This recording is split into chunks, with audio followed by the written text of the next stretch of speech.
Hello guys. तो आज का जो हमारा टॉपिक है वो है स्ट्रक्चर ऑफ न्यूरॉन। ठीक, न्यूरॉन के स्ट्रक्चर पढ़ेंगे आज। तो पहले न्यूरॉन क्या होता है वो देख लेते हैं, है ना। उससे पहले ये एक सेल है, ठीक है। इसके पास कोई इन्फॉर्मेशन है, ठीक है। वो इसे कन्वे करनी है, वो इसे ट्रांसफ़र करनी है दूसरे सेल को, ठीक है। इसके पास कोई ऐसी इन्फॉर्मेशन है, वो इसे इसको सेंड करनी है। तो वो कैसे जाएगी? इसके पास दो ऑप्शन है। पहला ऑप्शन है कि ये थ्रू केमिकल, राइट, केमिकल के थ्रू भेज दे। वो केमिकल के थ्रू कैसे होगा? जिसमें आपके हॉर्मोन्स आ जाएंगे, है ना। हॉर्मोन्स के थ्रू इसने भेज दिया, जैसे कि ब्लड प्रेशर बढ़ाना है, ठीक है। सपोज कर कि उसे ब्लड प्रेशर बढ़ाना है, तो वो हार्मोन के थ्रू भेज देगा। कोई हार्मोन के थ्रू ऐसा कुछ काम कर रहा है तो केमिकल वाला होगा,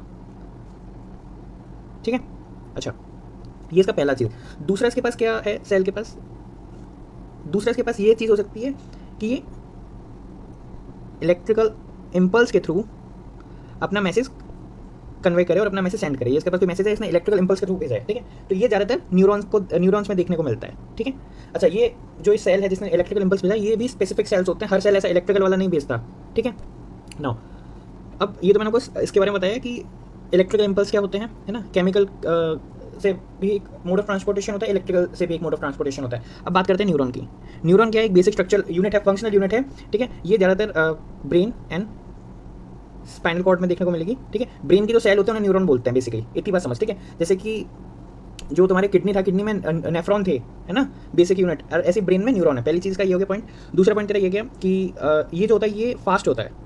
फास्ट मीन्स जो केमिकल का जो मैंने बताया था ना, केमिकल के थ्रू अगर कुछ चीज़ें ट्रांसपोर्ट हो रही है तो उसमें टाइम लगता है। और इलेक्ट्रिकल इंपल्स है भाई, इलेक्ट्रिसिटी से थोड़ा सा फास्ट हो सकता है। इलेक्ट्रिसिटी बहुत तेज़ है ना, तो ये इलेक्ट्रिसिटी और ज़्यादा फास्ट होती है। ये केमिकल वाला जो था, ये तेरा केमिकल वाला, ये स्लो होता है कंपेरेटिव टू ये इलेक्ट्रिकल वाला, ये फास्ट होता है, ठीक है। ये इसका दूसरा पॉइंट हो गया। तीसरा पॉइंट मैं लिख सकता हूँ, ब्रेन स्पाइनल कॉर्ड में मिलता है, फास्ट होता है। एंड तीसरा पॉइंट तेरा ये हो गया, पहला तीसरा पॉइंट तेरा ये हो गया कि ये नर्वस सिस्टम फॉर्म करता है, ठीक है। ठीक है, तो इसे मैं ये भी कह सकता हूँ कि नर्वस सिस्टम का क्या है, बेसिक यूनिट है ना। और न्यूरॉन हो गया इसे। अच्छा, एक और चीज़, न्यूरॉन को नर्व सेल भी बोलते हैं, ठीक है। इसलिए नर्वस सिस्टम फॉर्म करता है, ठीक है। अब इसका स्ट्रक्चर देख लेते हैं जो कि मेन है ना, स्ट्रक्चर ऑफ न्यूरॉन। तो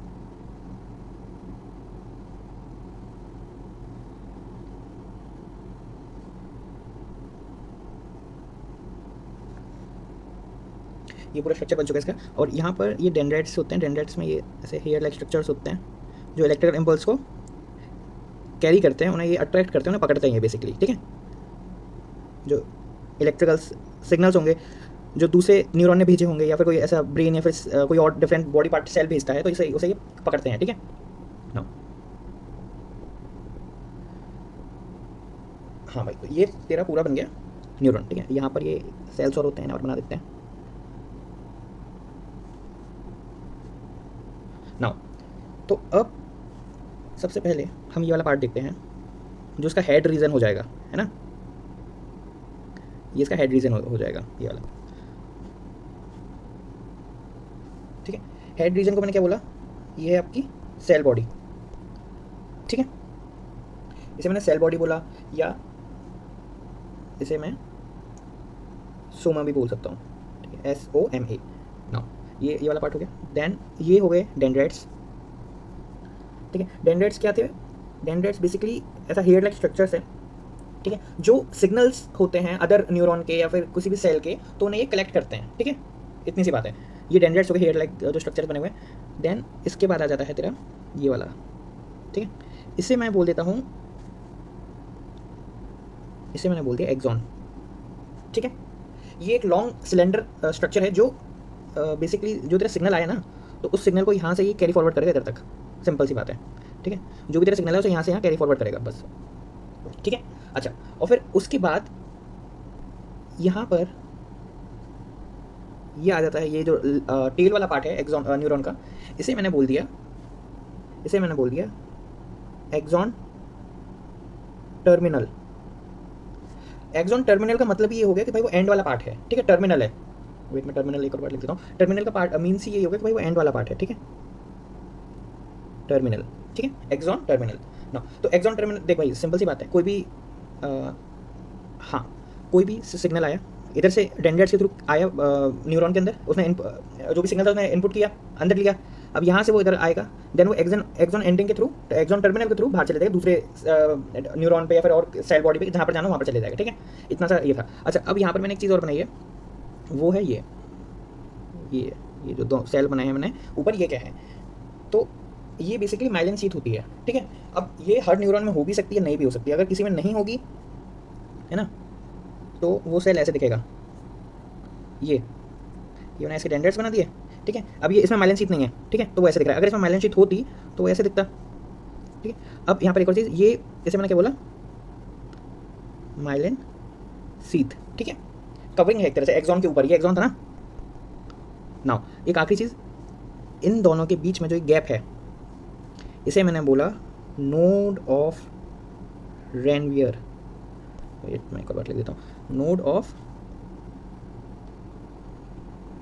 रेनवियर।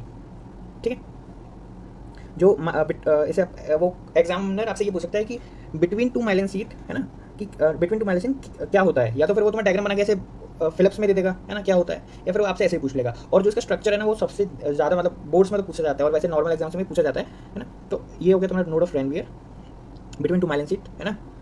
और अब इसके बाद एक आखिरी चीज़, ये मान लो ये न्यूरॉन है। न्यूरॉन क्या था जो मैंने अभी इधर बनाया, ये क्या है ना, ये पूरा न्यूरॉन था, है ना, ये पूरा न्यूरॉन ही तो था। अब ऐसे ही ये पूरा न्यूरॉन है। ठीक है, दूसरा न्यूरॉन ये क्या, सपोज करो। ठीक है, न्यूरॉन ये क्या। अब इन दोनों के बीच में कुछ गैप आपको नज़र आ रहा है, ये जो गैप है, ठीक है, इस गैप को बोलते हैं साइनेप्सिस। ठीक है, इन दोनों के बीच में जो गैप है उसे मैंने क्या बोल दिया, साइनेप्सिस। ठीक है, इतना क्लियर हुआ। ये जो गैप था बिटवीन टू न्यूरॉन्स, जो गैप होता है उसे मैं क्या बोलता हूँ, साइनेप्सिस बोलता हूँ। ठीक है, ये काफ़ी चीज़ें जो ज़्यादातर लोग पूछे जाते हैं। तो ये था न्यूरॉन का सारा, जो मेन चीज़ें थी वो मैंने सारी बताती हैं, जो ज़्यादातर लोग पूछते हैं, है ना, एग्जाम्स में आती हैं। तो आज के लिए इतनी। ठीक है, और कोई स्ट्रक्चर होता है या फिर डाइजेस्ट सिस्टम वाला है और रेस्पिरेशन वाला, वो भी मैं जल्द ही ले आऊँगा। अभी के लिए तो आज के लिए इतना ही। थैंक्स।